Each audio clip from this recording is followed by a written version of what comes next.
Kendall, when your mother first told me that there was going to be a little baby coming, I never imagined this little girl that would change my whole world. Yeah, why you gotta cry? Because he says to the team, where do you think you get it?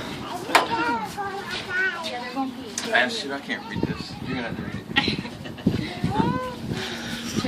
Sitting in the living room at your Aunt Lori's thinking of baby names, and your mother said she liked the name Kendall.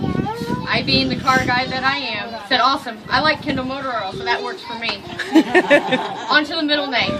Your mother liked the name Madison and wanted your name to be Kendall Madison Knight. I said that was good, but I really wanted to honor my mother, so we tried to think of names that would do that. Anne was my mother's middle name, and was your mother's mother and grandmother's middle name. It was also your Aunt Kristen's middle name, so it stuck. Kendall Ann Madison Knight was going to be here soon. As a baby, I knew then that you were going to be special.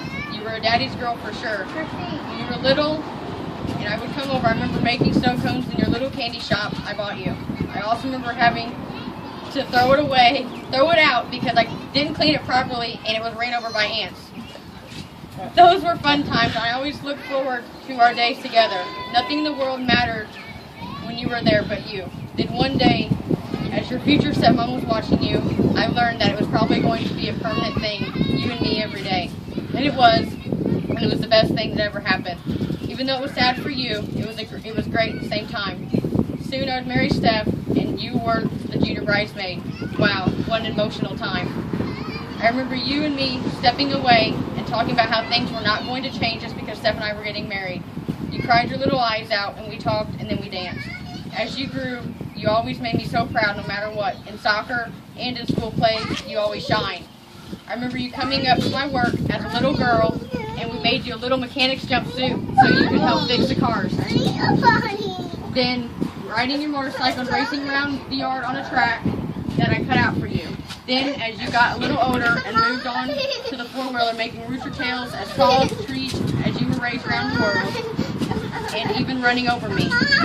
Even though it had been kind of my fault. On to high school, you went in. Where in the world did the time go? My baby girl was almost grown up. You joined the color guard, and you were better than you ever thought you were. How would you make everyone look good as you performed your routine? Now, graduating high school, I always knew this day would come, but never wanted it to. My baby girl is no longer my baby girl. She is a grown adult ready to tackle the world on her own. How proud I am that this day has come. My baby girl is not only beautiful, but talented and smart. Nothing makes me more proud than to see you graduate high school. Even though you are 18 now and a high school graduate, I always see that little girl who hugs my neck every time she saw me with those beautiful blue eyes and that big smile. You'll always be my baby girl. I love you and so proud of you.